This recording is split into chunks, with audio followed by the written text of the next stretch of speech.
afternoon. Welcome to another edition of Atmanirbhar Bharat. We are talking about how India is progressing and how India is taking small steps towards becoming Atmanirbhar. Today's topic is about inland waterways. Transportation plays an important role in the development of a country, and it is of great significance for a developing country like India. The country is best off with a plethora of diverse topography which enables different kinds of transportation. India has about 14,500 kilometers of navigable waterways. What does this mean? These include rivers, backwaters, canals, creeks, and so on.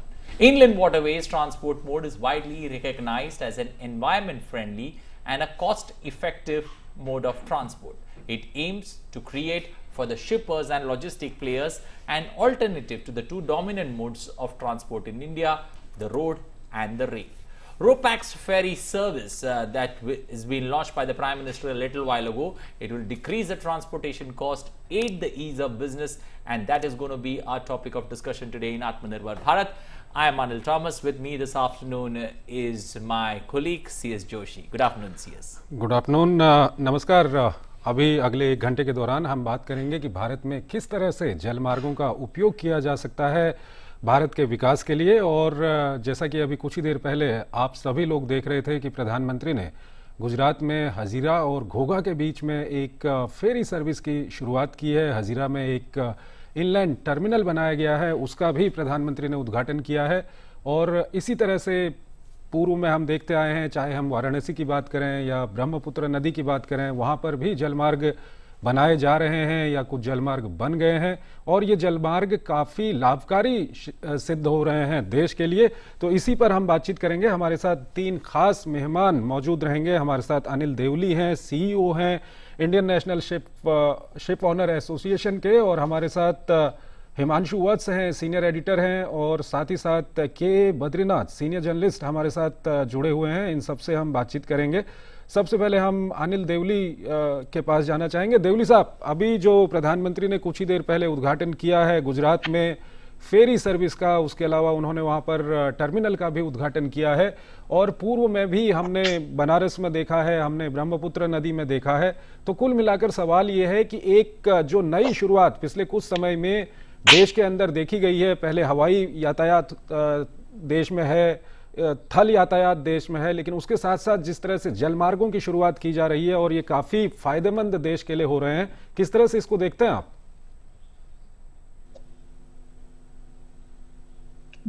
ये जैसे प्रधानमंत्री जी ने कहा, अभी अगर आपने उनकी speech सुनी हो, तो उन्होंने कहा ये सब रिसोर्सेज तो हमारे पास थे ही, but for some reason India was not utilising this resources. और क्यों नहीं कर रहे थे, ये अचरज की बात है।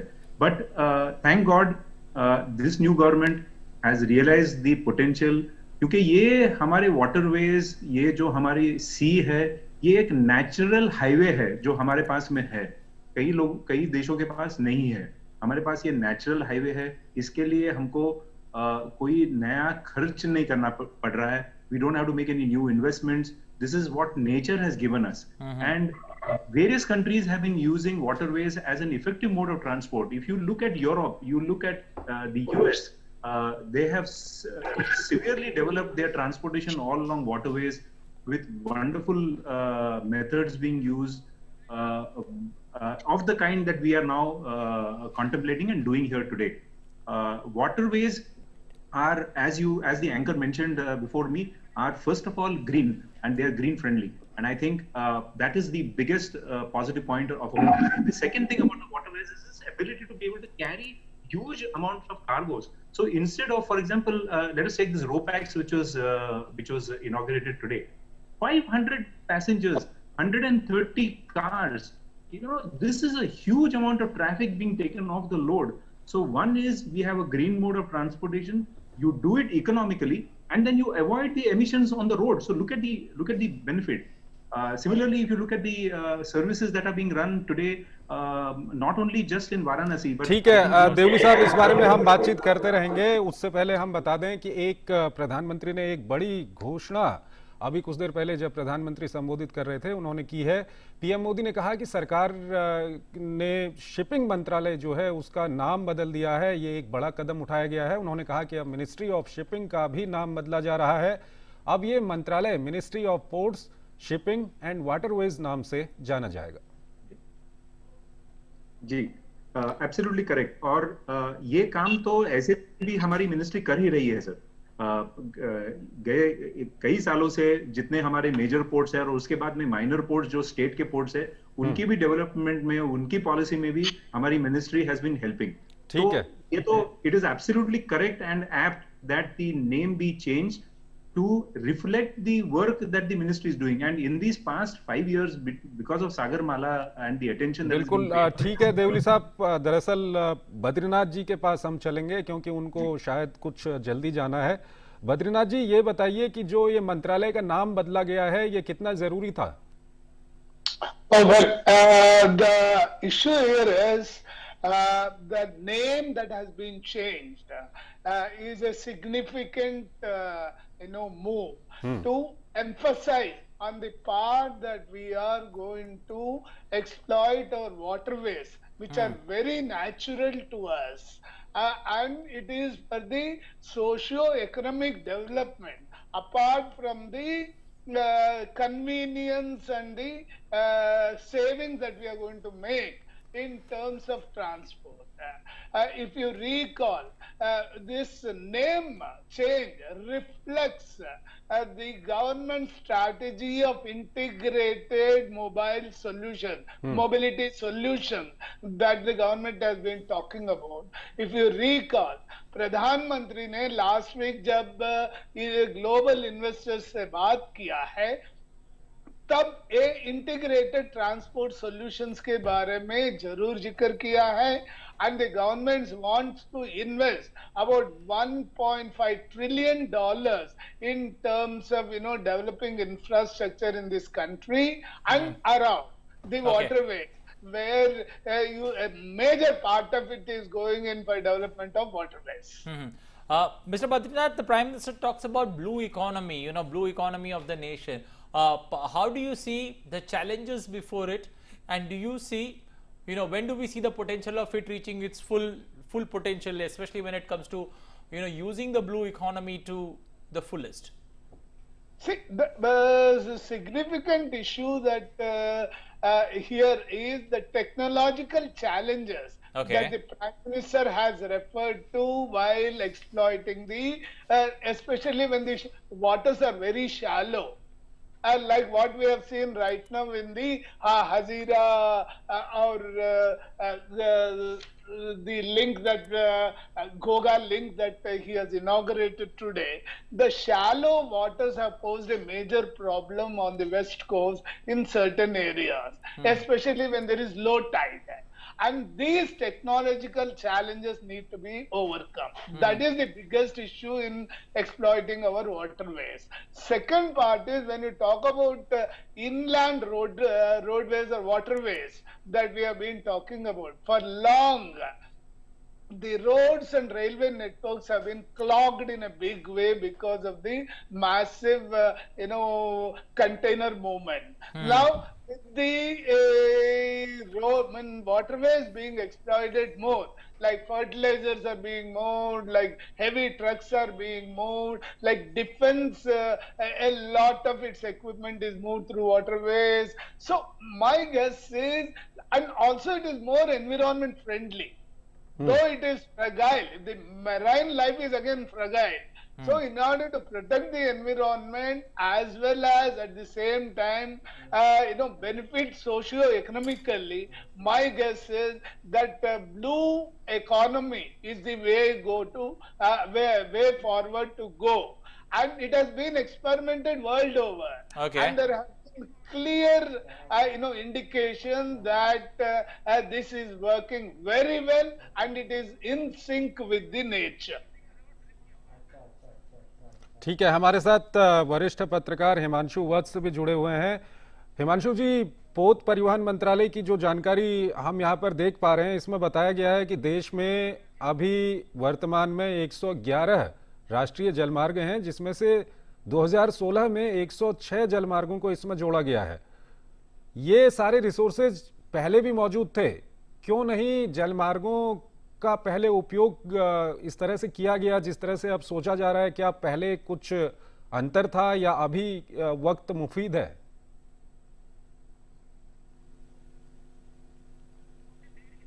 ठीक है देवली साहब, आप जवाब दे सकते हैं इसका।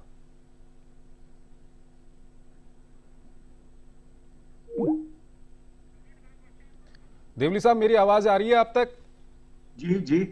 देवली साहब, ये बताइए कि पोत परिवहन मंत्रालय की जो जानकारी है उसमें ये बताया गया है कि अभी की अगर हम बात करें तो 111 राष्ट्रीय जलमार्ग हैं देश में, जिसमें 2016 में 106 जलमार्गों को जोड़ा गया है। बिल्कुल। उससे पहले 2016 से क्या इनकी जरूरत नहीं थी या इनकी तरफ ध्यान नहीं दिया गया, या वक्त अब आपको मुफीद लगता है इन जलमार्गों को विकसित करने का? सर, जैसे मैंने कहा, ये तो रिसोर्सेस हमारे पास थे। अब प्रीवियस गवर्नमेंट ने क्यों नहीं किया? इंसा आज गए 90 साल से ये हमारी जो एसोसिएशन है ये गवर्नमेंट के पास में और इंडिपेंडेंस के पहले फॉर्म हुआ है, लेकिन उसके बाद में हम लगातार गवर्नमेंट के पास जाके लॉबिंग करते रहे हैं कि शिपिंग और वाटरवेज इसको डेवलप करना बहुत ही इंपॉर्टेंट है। कोस्टल शिपिंग को डेवलप करना इंपॉर्टेंट है और हमारे इंडियन सब कॉन्टिनेंट में जो वाटर्स का रिसोर्सेज है उसको करना है। तो टू आंसर योर क्वेश्चन, क्यों नहीं हुआ ये मेरे ख्याल से आज इंपॉर्टेंट नहीं है। इंपॉर्टेंट ये है कि इस गवर्नमेंट ने आते ही not just in this second regime but in the first regime, तब से आते ही सागरमाला डिक्लेयर किया। उसके बाद में वाटरवेज पे अटेंशन पेमेंट होने लगा। नॉट ओनली इंडियन वाटरवेज, मैं पहले भी ये बोल रहा था कि आज हम लोग वाटरवेज यूज कर रहे हैं हमारे नॉर्थ ईस्ट को कनेक्ट करने के लिए। ये बहुत ही इंपॉर्टेंट चीज है सर। आज कार्गो इंडिया से नॉर्थ, समझ लीजिए चंडीगढ़ या लुधियाना में कुछ प्रोड्यूस हो रहा है, वो नॉर्थ ईस्ट पहुंचने के लिए बहुत डिफिकल्ट जा रहा था अब तक, लेकिन आज ये वाटरवेज होने के कारण आज ये सब कार्गो कलकत्ता हल्दिया से होके, ब्रह्मपुत्र से होके पूरे वाया बांग्लादेश या वाया वाटरवेज वहां तक पहुंच रहा है। ये बहुत ही इंपॉर्टेंट चीज है और ये is connecting literally both those areas to India, और ये हुआ है। We are happy about that. पहले क्यों नहीं हुआ इसके बारे में हम सोचते हैं। देवली साहब, इसका कैसे फायदा होता है ये हम दर्शकों को समझाना चाहते हैं और इसके लिए चलते हैं, हमारे संवाददाता अरुण हमारे साथ जुड़े हुए हैं। अरुण, ये बताइए कि बहुत सरल भाषा में समझाइएगा, पूरे देश विदेश के लोग आपको देख रहे हैं। गुजरात में अभी जो उद्घाटन किया गया है उसका किस तरह से वहां पर फायदा हो रहा है? तो ये तक फायदे की बात की जाए, पहले भी कई सारे मंत्रालय, नितिन गडकरी साफ तौर पर पहले भी इस बात को कह चुके हैं कि एक सामान यानी गुड्स को भेजने के लिए जहां पर अगर सड़क मार्ग का इस्तेमाल किया जाए तो उसमें खर्च आता है लगभग ₹1.20। अगर किसी एक लिमिटेड दायरे की बात की जाए, सेम उसी दायरे में अगर शिप के माध्यम से, फिर पानी के माध्यम से अगर सामान को भेजा जाता है तो उसका खर्च आता है मात्र 20 पैसे। और ये इसीलिए काफी इकोनॉमिक पड़ते हैं जो कि सीवेज या फिर वाटरवेज पड़ते हैं। तो आज अगर हम रोपैक्स सर्विसेज की जो बात करें जो गुजरात में शुरू हुई है, आज इसके साथ प्रधानमंत्री नरेंद्र मोदी ने एक और बड़ा ऐलान कर दिया है जो कि रोपैक्स सर्विसेज के संदर्भ में है। आपको याद होगा कि 3 साल पहले दाहेद से लेकर के घोघा तक भी रोरो फेरी सर्विसेज की शुरुआत की गई थी, लेकिन क्योंकि टेक्निकलिटीज काफी चैलेंजिंग होती है, जो दहेज की अगर बात की जाए या फिर घोघा की यहाँ पे बात की जाए, इस वजह से उसको कुछ समय के लिए होल्ड करना पड़ा। लेकिन प्रधानमंत्री ने कहा कि उसको वापस रिस्टार्ट करने के लिए सरकार लगातार यहाँ पे काम कर रही है। तो एक तो आज जो सौराष्ट्र रीजन और जो साउथ गुजरात है ये एकदम नजदीक आते हुए दिखाई देंगे, जहां 370 किलोमीटर का समय लगता, किलोमीटर का जो दायरा था, यानी कि एक ट्रक को कम से कम 12 से 14 घंटे लगते थे सूरत से भावनगर आने के लिए। अब वो समय घट करके महज 3 से 4 घंटे का रह जाएगा, यानी कि ये जो दायरा किलोमीटर है वो मात्र 90 किलोमीटर का रह जाएगा। तो इसलिए काफी इकोनॉमिक ट्रैवल ये होने जा रहा है। दूसरा, जो आपका लॉजिस्टिकल खर्च है वो काफी ज्यादा कम हो जाएगा इसके माध्यम से, क्योंकि जैसे किसान जो कि लगातार प्रधानमंत्री से इस इवेंट में इंटरेक्ट कर रहे थे, उनका कहना यह था कि अब हम जो अपना सब्जियां हैं या फिर फल जो भेजेंगे, मान लीजिए भावनगर से कुछ सब्जियां अगर सूरत में जा रही हैं तो वो शाम को भेजते थे तो अगले दिन वो पहुंचा करती थी। लेकिन अब चूंकि यहाँ पे रोपैक्स सर्विसेज की शुरुआत हो जाएगी तो ट्रक को आप इस सिम्फनी नाम के वेसल में लोड कर दीजिए और वेसल में लोड करने के बाद में महज 3 से 4 घंटे के अंदर ये सूरत तक पहुंचती दिखाई देगी। सूरत चूंकि एक डायमंड हब माना जाता है, एक बहुत बड़ा बिजनेस हब माना जाता है, और भावनगर जो कि सौराष्ट्र का रीजन है जिसको हम बोलते हैं कि एग्रीकल्चर के लिहाज से काफी इंपॉर्टेंट माना जाता है, तो एग्रीकल्चर और जो डायमंड इंडस्ट्री से नजदीक आती हुई दिखाई देगी। साउथ गुजरात और सौराष्ट्र एक तरह से नजदीक आता हुआ दिखाई देगा, और गुजरात वाटरवेज को काफी बेहतरी से मैनेज कर रहा है। इससे पहले हमने देखा कि सी प्लेन सर्विसेज की शुरुआत हुई है अभी रिसेंटली, जिसकी वजह से एक नर्मदा को प्राइमरीली अहमदाबाद के रिवर फ्रंट से जोड़ा गया है, और अब एक तरह से सौराष्ट्र और साउथ गुजरात को नजदीक आने की दिशा के अंदर ये रोरो पैक्स सर्विसेज की शुरुआत की गई है, जो कि काफी इकोनॉमिक इन नेचर है, एनवायरमेंट फ्रेंडली है, और last but not the least ये बहुत तरह से ईज प्रोवाइड करने जा रही है जो पैसेंजर्स हैं। Arun, since you mentioned the Goga Dahej project that you just mentioned, now with the starting of this particular project, the Goga Hazira project, do you see both the projects working simultaneously? So as of now, we know this fact that technical glitches because in Khambhat, there are a lot of current that's in this sea project as far as this Goga to Dahej is concerned. So when we talk about the Goga Dahej link, yes, this services these services primarily was started 3 years back, whereby the Ro-Ro ferry services started. A lot of passengers were ferried, but now because of the situation that there were many technical glitches in the Goga to the Dahej stretch. So that is being halted temporarily. But yes, Prime Minister Narendra Modi has made a big announcement today, and he has said that these services, that was from Goga and till Dahej, these services will again be restarted. So you can understand the fact that once these services from Goga and Dahej is restarted, there will be a big market. That means connectivity will be from Dahej now till Hazira in Surat. So it's a big market connecting Saurashtra region to completely to the South Gujarat part. So on one side, yes, there are many diamond merchants in our country. There are various tourists in our in Gujarat primarily. They'll be having a simple access to various parts of Gujarat. So on the other side, there are various professionals working in Surat. There are various students who are studying in Bhavnagar. So you can understand this fact that they'll be in a position to go to weekends on their homes and then come back again within no time. I mean, only 3 hours you have to spend in the Ro-Ro ferry services, and you can reach to your destination, be it in Bhavnagar or be it in Surat. So it will provide easy access to the people of Surat, of course Bhavnagar, and yes, last but not the least, we should not forget this fact: the agriculture or the farmers in our country will also be getting quick access to the big market, because in the cold storages primarily they can store their farm produce and they can send from Bhavnagar to Surat or vice versa. So it's a quick access to the people of Bhavnagar and of course Surat. So yes, it is saving time, it is saving fuel, and of course it is providing ease to the people of Gujarat over there. Arun, एक सवाल और आता है, क्योंकि आप जो गुजरात में जिस तरह से ये बनाया गया है उसको आपने बहुत नज़दीक से देखा है, और उसके अलावा हल्दिया इलाहाबाद जो जलमार्ग था उसके बारे में भी आपको जानकारी है, और धुबरी सादिया जो ब्रह्मपुत्र नदी में है वो जलमार्ग भी है। कुल मिलाकर अगर पूरे देश की बात करें तो देश में आपको कहाँ पे इस तरह का लगता है कि जो अभी एक्सप्लोर किया जा सकता है? बहुत सारी नदियां हमारे देश में हैं, किस तरह से उन्हें आप समझते हैं कि इसको देखते हुए कि बाकी जगह पे एक्सप्लोर किया जा सकता है?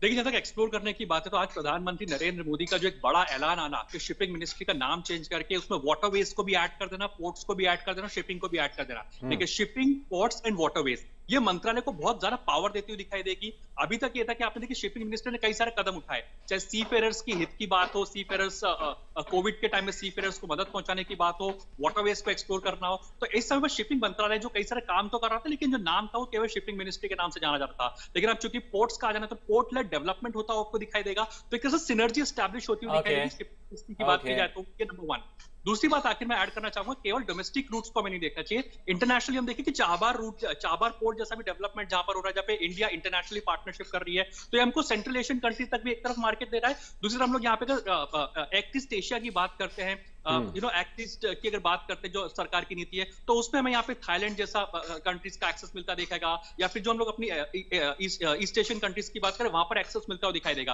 तो डोमेस्टिक के साथ साथ बड़ी सेंट्रल एशियन मार्केट्स मिलता हुआ दिखाई दे रहा है, और ईस्ट एशियन कंट्रीज का भी मार्केट यहाँ पे मिलता हुआ दिखाई देगा आने वाले समय के। Okay, Arun, thank you and appreciate you joining us. We'll come back to you if time permits, but appreciate you joining us. But stay with us. We still got 30 minutes in this program left.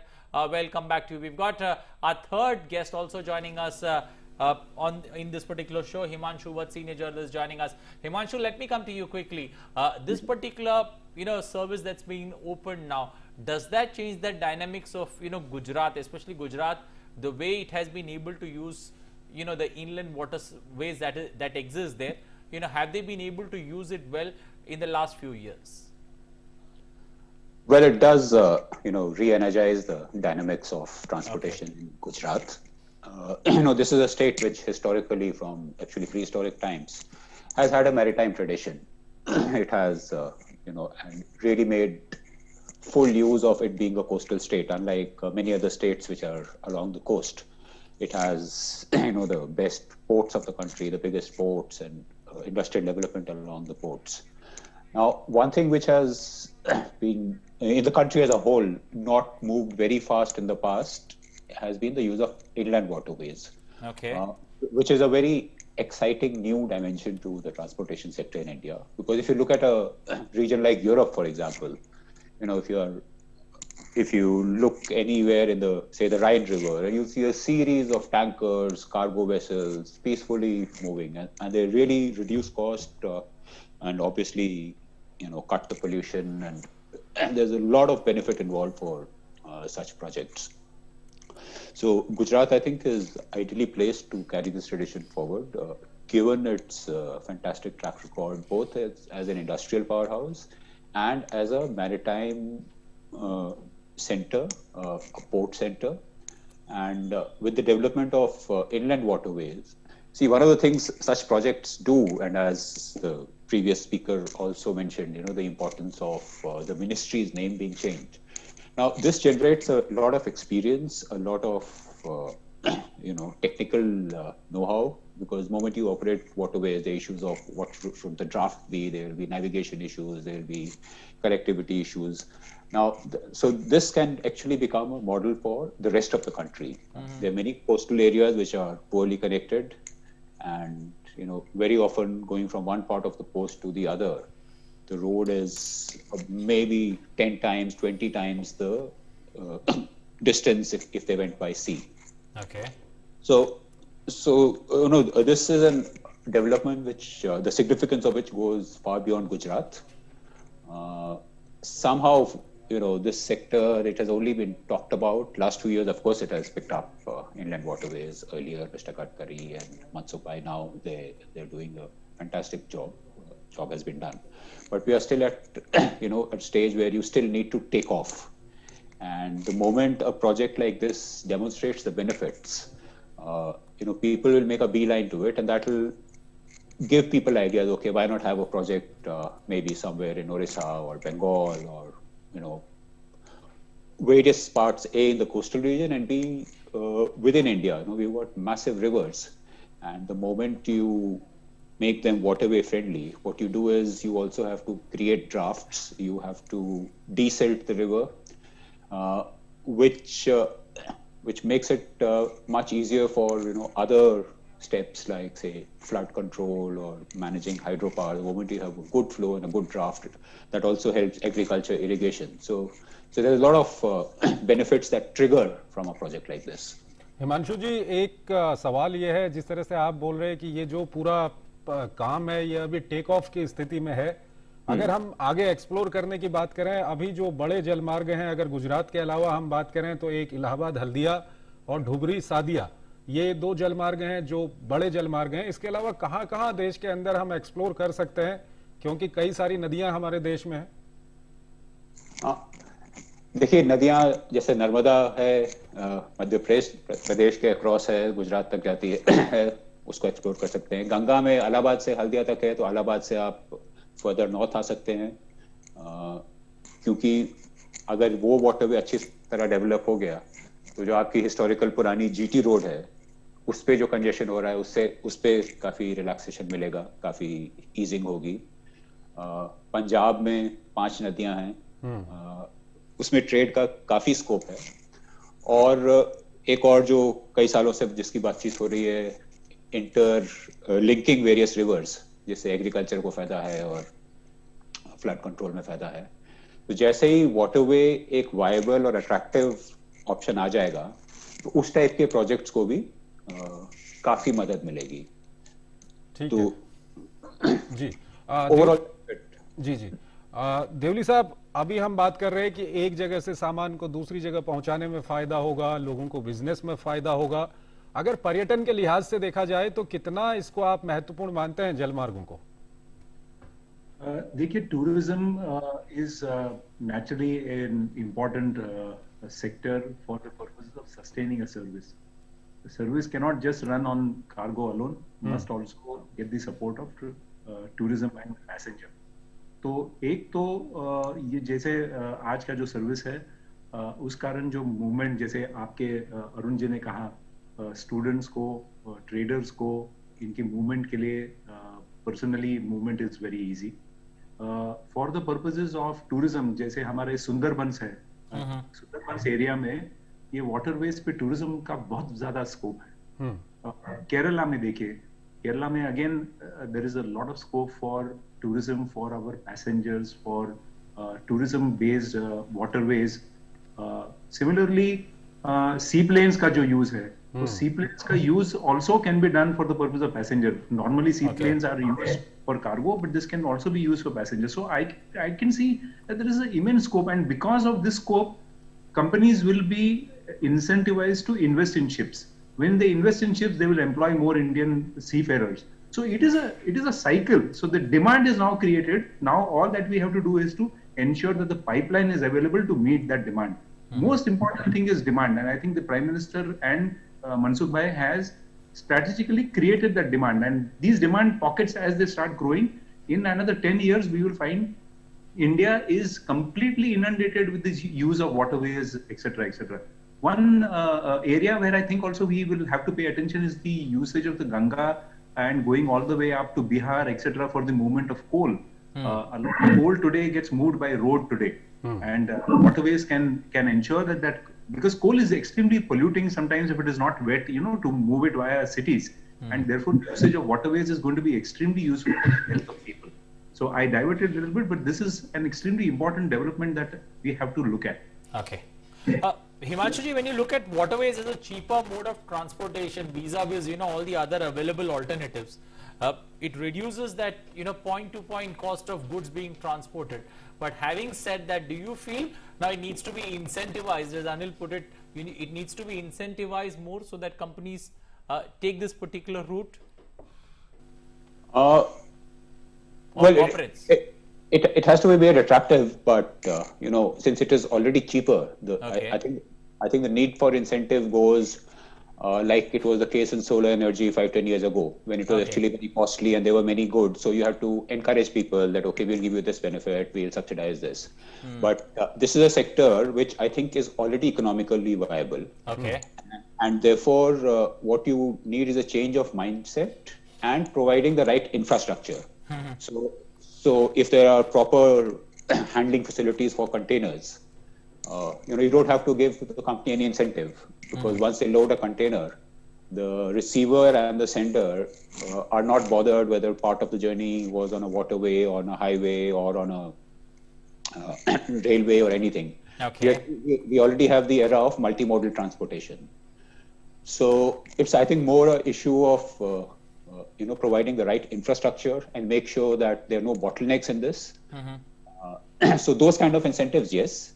Financial incentives, if there are some issue comes up that in a particular part of this chain, there's too much of cost, and then the government should sort this out. Okay. But for a sector which I think, if properly steered and encouraged, will become a mainstay sector, that should not be given too many sops and financial. Okay, not too many sops to be handed out. Anil Devilji, when you look at this particular implementation of this particular project, the National Waterways Network, what are the challenges that you see? The Prime Minister talks about Gujarat and the gateway of prosperity. What are the challenges that this particular inland waterways, especially when it comes to growth, exponential growth, the potential is there, but what are the challenges there before it hits top gear? Okay, three major challenges. The first and the most important challenge is the need to have what we call the depth of water, the draft. So True. What is exceedingly important is to ensure that the operator knows that he can operate his ship at a particular draft. Now, draft is driven by rain, it is driven by siltage, it is driven by the way other rivers come in, water flows in, and this is a rather complex issue. It is also very costly to maintain draft, and for which you have to have dredging done. So this is one of the most important challenges, to be able to ensure that we are able to provide a regular draft 12 months of the year. You cannot tell somebody that he can use a service only for 10 months and then for 2 months he has to use the road. It doesn't work that way. So that's the most important challenge. The second challenge which the government has already started working on is the creation of terminals all along. You need facilities for the purposes of receiving cargo and discharging cargo, and you need the craneage that is available, because these will all be small vessels which will not have their own handling, that is, the normal cranes that you see on the ships. These are not available. So you will have to have shore gantries, shore equipment that will take care. That will need investment, and that will need large investment. These are not very assets which are very cheap.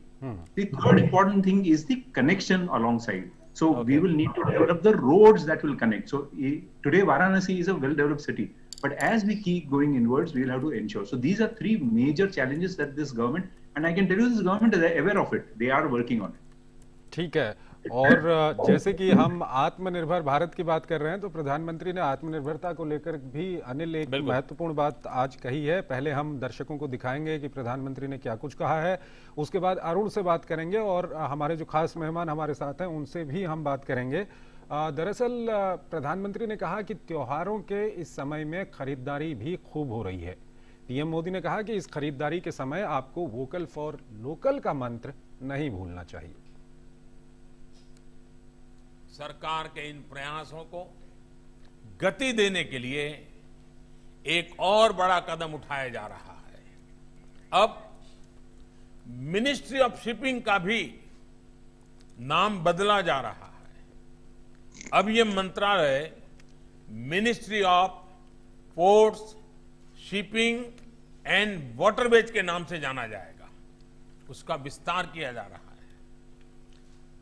विकसित अर्थव्यवस्थाओं में ज्यादातर जगहों पर shipping मंत्रालय ही ports और waterways का भी दायित्व संभालता है। भारत में शिपिंग मंत्रालय पोर्ट्स और वाटरवेज से जुड़ी काफी कार्यों को करता रहा है। अब नाम में अधिक स्पष्टता आने से काम में भी अधिक स्पष्टता आ जाएगी। ठीक है, हम दर्शकों को बता दें कि प्रधानमंत्री ने इसके अलावा कहा कि हम क्योंकि त्योहारों का समय है, इस समय खरीदारी कर रहे हैं, तो हमें वोकल फॉर लोकल का मंत्र ध्यान में रखना चाहिए। अरुण हमारे साथ जुड़े हुए हैं। अरुण, प्रधानमंत्री ने क्या कुछ कहा, ये पहले आपको सुनाते हैं। मैं इस खरीदारी के समय वोकल फॉर लोकल, ये वोकल फॉर लोकल का मंत्र भूलना नहीं है। Vocal for local. और मैंने देखा है कि लोगों को लगता है कि दिए खरीद लिए तो मतलब हम आत्मनिर्भर, जी नहीं, हर चीज में ध्यान देना है। देश आजादी के 75 साल मनाने वाला है, तब तक ये मंत्र हमारे जीवन का मंत्र बन जाए, हमारे परिवार का मंत्र बन जाए, हमारे घर के हर व्यक्ति के मन में ये भाव पैदा हो, इस पर हमारा बल होना चाहिए। और इसलिए ये दिवाली वोकल फॉर लोकल का एक टर्निंग पॉइंट बन जाए। अरुण हमारे साथ जुड़े हुए हैं। अनिल, जैसे कि हम देखते हैं कि अब दीपावली का समय नजदीक आ रहा है, लोग घरों में इलेक्ट्रिक मालाएं लगाते हैं, कई सारे सामान लेके आते हैं, और अधिकतर पिछले कुछ सालों में हम देखते रहे कि उसमें से अधिकतर सामान जो होता है वो विदेशी सामान होता है, देसी सामान उसमें होता नहीं है। अरुण हमारे साथ जुड़े हुए हैं। अरुण, विस्तार से बताइए, प्रधानमंत्री ने क्या कुछ कहा। प्रधानमंत्री पहले भी वोकल फॉर लोकल का मंत्र लोगों को देते रहे हैं, लेकिन आज दीपावली को लेकर के प्रधानमंत्री ने कहा। देखिए, प्रधानमंत्री नरेंद्र मोदी ने आज इस मंच का इस्तेमाल इस माध्यम से किया कि वोकल फॉर लोकल, इसका मतलब केवल दिए तक ही सीमित नहीं होना चाहिए कि हमने दिवाली के समय में दिए लोकल खरीद लिए। इसका मतलब ये हो गया कि भाई हम वोकल फॉर लोकल हो रहे हैं। अगर एक्चुअली में आत्मनिर्भर भारत बनाना है तो हमें उन तमाम चीजों को हमारे घरेलू मोर्चे पर खरीदना होगा। चाहे आप इलेक्ट्रॉनिक आइटम का नाम ले लीजिए, या फिर हम लोग जो भी रोजमर्रा की दिनचर्या में इस्तेमाल करते हैं, घर के अंदर हम जो पहनते हैं, तो कितनी चीजों को हम लोकली खरीद सकते हैं जिससे कि हमारी जो लोकल इंडस्ट्री उसको फायदा होता है वो दिखाई दे।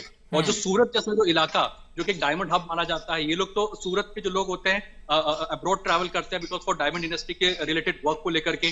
तो ऐसे में कैसे सूरत का जो लोकल मार्केट है वो ग्लोबल मार्केट फाइंड कर सके, ग्लोकल की बात जो करते हैं, ग्लोबल प्लस लोकल। तो उस लिहाज से सूरत से वासियों को आज जो मैसेज प्रधानमंत्री नरेंद्र मोदी का कि कैसे आप लोकल प्रोडक्ट को खुद भी खरीदिए और ग्लोबली भी इसकी मार्केटिंग और ब्रांडिंग कीजिए ताकि आपका जो लोकल प्रोडक्ट है वो दुनिया भर के अंदर जगह बनाता हो पाया जाए। तो यही आत्मनिर्भर भारत को एक तरह से सच्ची एक तरह से बढ़त मिलती हुई दिखाई देगी यहाँ पर। Okay, we've got Anil Devli still with us.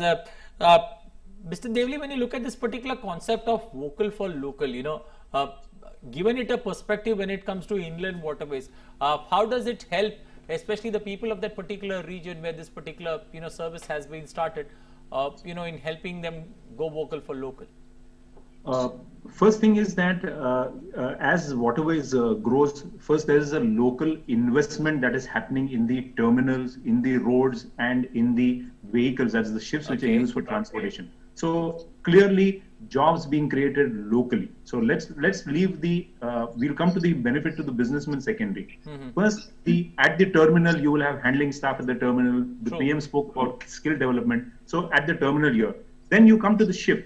On the ship you have people who will be trained in running these inland waterways, and this is a skilled job. This is not something that comes like driving. So there is going to be a skilled set of people who will have this skill. In order to train them, there will be maritime colleges that will happen along the region. So there will be somebody who will set up a maritime college and he'll say, I will train these people. There will be business of ship repair. There will be business of ship building. There will be business of transportation. And all of this at the end of the day will ensure that the person is able to transport his cargo from location A to location B at a cost lesser than he's doing today. Which means that I as a consumer can probably either get that at a lower cost or the producer can get a higher benefit. And all of this is going to, so this is in a very simple way is going to benefit the whole community. If you look at it as a small community and then you just expand it all over India. जी हिमांशु जी, प्रधानमंत्री ने जो अभी मंत्र दिया है vocal for local का, किस तरह से आप इसको एक्सप्लेन करेंगे, और खासकर जब अभी दीपावली का समय आने वाला है तो क्या कुछ आप अपील करेंगे लोगों से और क्या कुछ लोगों को करना चाहिए ऐसे समय पे ताकि देश आत्मनिर्भर बन सके? देखिए, प्रधानमंत्री जी का मैसेज बहुत क्लियर और स्ट्रांग है कि इंडियंस को इंडियन चीजों को प्रमोट करना चाहिए। तो लोगों के लिए तो मैसेज यही है कि कई बार लोग बिना देखे कहाँ बना है क्या है, कोई चीज आपको वेबसाइट में पसंद आई या दुकान पे पसंद आई, आपने देख ली, तो वो अगर ध्यान में रखे खरीदें, वो एक इम्पोर्टेंट मैसेज है। दूसरा मैसेज जो इंडिया के इंडस्ट्रियलिस्ट और बिजनेसमैन के लिए होना चाहिए कि उनको भी अपनी तरफ से क्वालिटी को इम्प्रूव करना चाहिए, रिलायबिलिटी को इम्प्रूव करना चाहिए, कस्टमर सेटिस्फैक्शन पे फोकस करना चाहिए। क्योंकि कई विदेशी गुड्स हैं जो क्वालिटी में चाहे इतने अच्छे ना हो और चाहे बराबर के हों इंडिया के, लेकिन उनकी जो मार्केटिंग है, इंस्टेंट रिटर्न पॉलिसी है, कई ऐसी चीजें हैं जिसकी वजह से लोग अट्रैक्ट होते हैं। तो इसको भी ध्यान देना चाहिए। और मैं आपसे ये शेयर कर सकता हूँ कि जो हमारी कॉमर्स एंड इंडस्ट्री मिनिस्ट्री है, मिनिस्टर हैं श्री पीयूष गोयल, उनकी काफी कंसल्टेशन चल रही है विशेषज्ञों से, एकेडमिक्स से, इंडस्ट्री से, कि किस तरह क्वालिटी बढ़ाई जाए। तो ये दोनों चीजें हैंड इन हैंड होगी, क्योंकि उनका कहना ये है कि वोकल फॉर लोकल का मतलब ये नहीं है कि इंडिया अपने दरवाजे बंद कर रहा है पूरी दुनिया के लिए, ऐसा नहीं हो रहा है। ठीक है, देवली साहब, इसी सवाल को आपसे पूछना चाहेंगे। हिमांशु जी जिस तरह से बोल रहे हैं कि जब विदेशी सामान हमारे सामने रखा हुआ होता है उसमें कई सामान ऐसा है कि वो क्वालिटी में हो सकता है हमारे से अच्छा हो, उसका रेट हमारे से कम हो, तो ऐसे में लोग अट्रैक्ट हो जाते हैं उस सामान की ओर। और जिस तरह से अभी हम बातचीत कर रहे हैं, जो जलमार्ग हम बना रहे हैं उससे कहीं ना कहीं कीमतों को कम करने में तो उससे मदद मिलेगी, और क्या क्या ऐसा हम कर सकते हैं कि विदेशी सामान की ओर लोग अट्रैक्ट ना हो? देखिए, on its own standalone shipping will only have, waterways will have only a limited role to play in pricing, obviously. जो cost of production है वो cost of production improve करने के लिए producer will have to do what he has to do. लेकिन आज जो import हो रहा है प्रोडक्ट्स, ये काफी प्रोडक्ट्स इंपोर्ट हो रहे हैं simply because we do not have the necessary policy support to invest in producing those products. Okay. लेकिन आज क्या हो रहा है, जैसे हमारी इंडस्ट्री ले लीजिए सर, शिपिंग इंडस्ट्री में आज हमको ये कॉन्फिडेंस है कि हमारे प्राइम मिनिस्टर है, हमारे मिनिस्टर है, हमारे कॉमर्स मिनिस्टर है, ये सारे लोग आज लोकल इंडस्ट्री को सपोर्ट करने के लिए खड़े हैं। दे आर नॉट सेइंग कि don't bring foreign services, but they are happy to support us. इससे एक एंटरप्रेन्योर को एक कॉन्फिडेंस आता है कि मेरी गवर्नमेंट मेरे साथ में खड़ी है। आज जो पॉलिसीज बन रहे हैं वो पॉलिसी, जैसे आपको सबको याद होगा कि मिनिस्ट्री ने ये पॉलिसी अब लाया है कि ships built in India will get first preference for business. अब इससे क्या होता है, शिप बिल्डिंग इंडस्ट्री बढ़ेगी। तो ये मेक इन इंडिया जो है, vocal for local does not necessarily only, आप सिर्फ प्रोडक्ट से मत देखिए, शिप्स भी इंडिया में बनने स्टार्ट होंगे। तो अगर शिप्स भी इंडिया में बनने स्टार्ट हुए सर, तो काफी बहुत बड़ा इन्वेस्टमेंट है ये बहुत बड़ा अचीवमेंट होगा, जिससे कि देश को इसका फायदा होगा। जो इंपोर्ट करते हैं वो कम हो जाएंगे, जहां इंपोर्ट करना है वहां इंपोर्ट करेंगे। जो चीज हम नहीं बना रहे, वो प्राइम मिनिस्टर ये नहीं बोल रहे कि आप इंपोर्ट मत करिए, लेकिन जो चीज में हम अच्छे हैं वो चीज हम बेहतर करेंगे, और जो चीज हमारे पास नहीं है उसको इंपोर्ट करेंगे, अभी थोड़ी दिनों में नहीं करेंगे। Okay, so you know, lot of diverse thoughts that are coming into this particular. एक सवाल मेरे दिमाग में आ रहा है देवली साहब, अंत में आपसे पूछ लेते हैं, दिल्ली में भी कभी फेरी आ सकती है क्या यमुना नदी के जरिए? हाँ, व्हाई नॉट, क्यों नहीं, definitely it can come across. आज सर आप शायद जानते होंगे कि गोवा में छोटी सी फेरी चलती है, जहां पे वो मोटरसाइकिल यहाँ से सामने जाती है, यानी you can see the other side. So Goa में चलते, तो दिल्ली में क्यों नहीं आ सकती साहब? दिल्ली में भी आएगी। ठीक है, शुक्रिया आपका हमारे इस कार्यक्रम में हमारे साथ जुड़ने के लिए। अरुण, आपका भी बहुत बहुत शुक्रिया। आपने काफी महत्वपूर्ण जानकारियां न सिर्फ गुजरात के बारे में बल्कि देश के दूसरे हिस्सों के बारे में भी हमारे दर्शकों को दी है। Anil. Well, also Himanshu, thank you very much. Himanshu was, thank you very much for joining us on this special edition of Atmanirbhar Bharat. Well, the three challenges that stop inland waterways from going, as Anil Devli put it together: draft and dredging, the first one, creation of terminals and craneage, and also connectivity. The three issues, along with a mission plan that's been put in place. Let's wait and watch how this particular RoPax service that's been created there, how is it going to be a game changer for the people who are locally associated with it. Remember, we are talking about a maritime university, a maritime college being created there, especially for the growth of this particular industry. And let's keep our fingers crossed and hope for the best for this particular inland waterways to grow exponentially and bring down, you know, a big especially the costing factor, because what you travel by road costs 1 rupee 20 paisa, what you take by inland waterways could cost just roughly around 20 paisa. So that's the difference that we're talking about, and it could be a big game changer. And let's keep our fingers crossed and hope that things move in the right direction. Namaskar.